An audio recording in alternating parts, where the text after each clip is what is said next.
Ja, einen recht schönen guten Abend hier bei uns im VIP-Raum des EV Landsberg. Ich heiße alle willkommen, die Fans und Freunde des EV Landsberg und natürlich die Gäste aus Passau und allen voran Luca Olila, den Trainer. Und herzlichen Glückwunsch zum Sieg. Guten Abend auch den Fritsch. Ja, alle zusammen noch ein gutes neues Jahr. Ich glaube, wir haben uns seitdem gar nicht gesehen, zumindest nicht persönlich hier drin. Also nochmal alles Gute fürs neue Jahr. Ja, das Spiel ist 6:2 gewonnen für die Passau Blackhawks. Ich lasse gleich den Gästetrainer anfangen mit seiner Sichtweise des Spiels. Ja, das Spiel vor allem in der ersten Drittel war alles andere als einfach für uns. Ich denke, die Landsberg hat der erste Drittel sehr gut gespielt, viel Druck gemacht gegen uns und haben im ersten Drittel mehrere Torchancen als wir, mehrere Schüsse.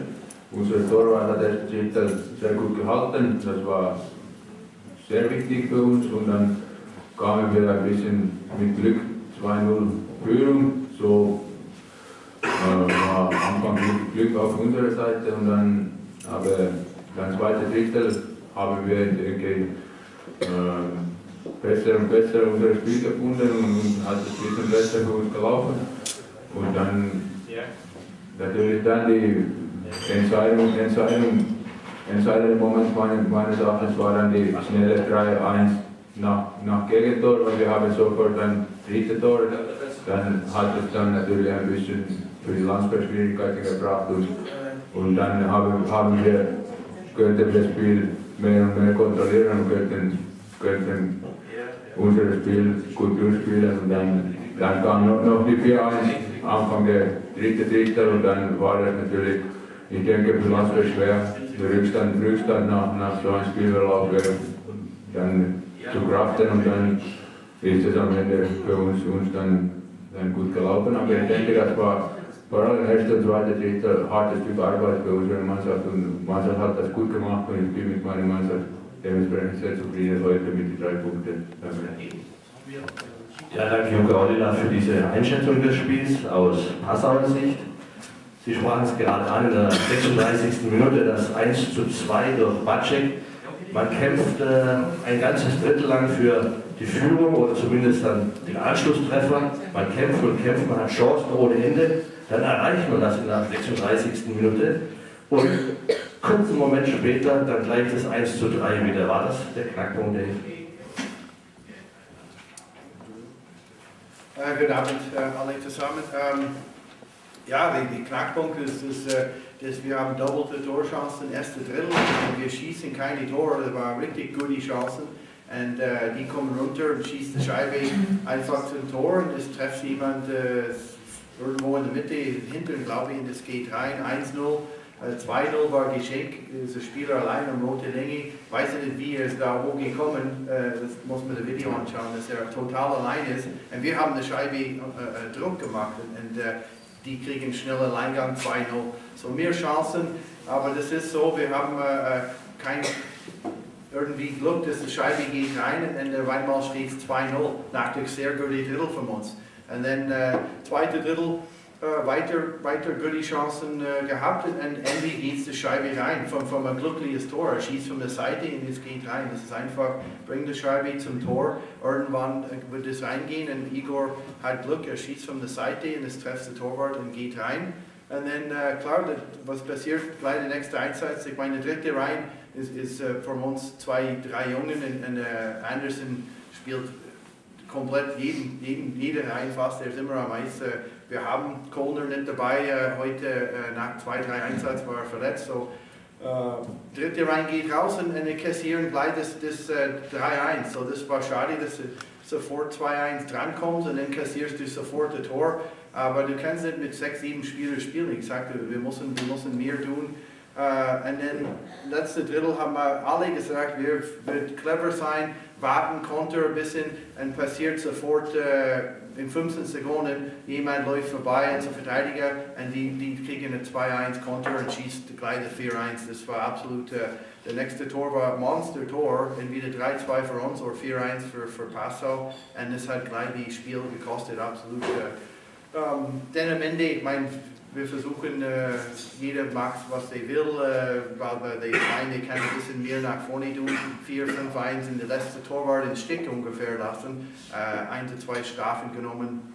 Ist das Spiel gelaufen, leider. Das kannst du nicht. Ist bitter. Ich meine, das ist das 5. Spiel in 10 Tagen für uns. In Regensburg sind die einzigen, das haben das Dienstagsspiel gehabt. 5 Spiele in 10 Tagen mit 12 Spielern. Ich meine, wer glaubt, dass die Mannschaft muss mehr tun, das kannst du nicht mehr tun, die sind tot. Wir müssen regenerieren, wir müssen 2 Tage frei, wir müssen in eine Sauna, Schwimmen gehen. Es ist einfach nicht möglich, offensiv mehr zu tun. Und das ist vielleicht wieso die letzte Kraft gefehlt, wenn du viel Chancen hast und das kleine Miss ist nicht da. Oh, das ist absolut so. Eishockey ist nicht ein 10-Mann-Sport. Und jeder weiß, das ist sehr schwer. So, immer noch 6 Spiele für uns und dann gibt es die nächste Runde mit den 8 Spielen und wir haben Verstärkung jetzt endlich gefunden. Das sind 2 Verteidiger wahrscheinlich, das wird uns unterstützen. Und jetzt gleich mit Dennis Drometer, das ist Stürmer, das wir fehlen, er kommt jetzt gleich zurück. Dominik Kerber kommt auch am Dienstag zurück. So, wow, wir haben 4 Leute auf einmal, neue Mannschaft vielleicht zur Verfügung. Das dauert auch ein bisschen Zeit, dass wir die alle integrieren, aber ich hoffe, dass eine andere Mannschaft ist auf einmal da. So, bis nächste Woche. Ja, danke Dave für deine Einschätzung zum Spiel und ich glaube, meine Damen und Herren, Sie geben mir alle recht, wenn ich behaupte, jeder hat gesehen, wie diese Mannschaft kämpft bis zur letzten Sekunde und sich keine Sekunde aufgegeben hat. Und dafür denke ich, vielleicht geben wir nochmal einen Applaus dafür.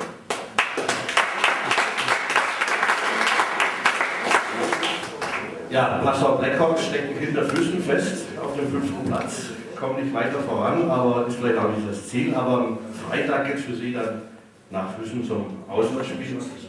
Haben Sie Chancen? Ja, es ist schwer zu sagen, wir haben diese Saison 2-mal gegen Füssen gewonnen, einmal zu Hause, einmal in Füssen, aber natürlich, wir haben jetzt die letzten 6 Spiele 5 gewonnen und man hat gutes Selbstbewusstsein und dann, ich denke, wir waren dort, um ein gutes Spiel zu machen und dann schauen wir, was passiert.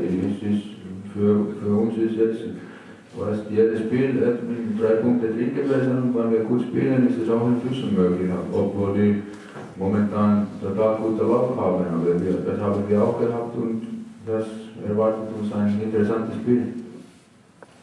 Dazu wünsche ich Ihnen viel Glück im Namen des EVL. Wir haben das nächste Heimspiel bereits am Freitag hier wieder im Hungerbach-Dom und dann geht es gegen Deggendorf um 20 Uhr. Da freue ich mich, wenn Sie wieder alle hier sind und wir die neuen Mann oder die Verstärkung auf dem Eis beobachten können. Ich habe mir aber heute für die Pressekonferenz gesagt, dass ich Ihnen trotzdem noch ein paar gute Nachrichten mitbringe. Die werde ich jetzt noch kurz los, und zwar aus dem Nachwuchs. Denn die Junioren haben 8:6 gegen Augsburg gewonnen. Die Jugend steht gerade gut da mit 2-Punkte-Sieg, dass sie den Klassenerhalt wieder erarbeiten.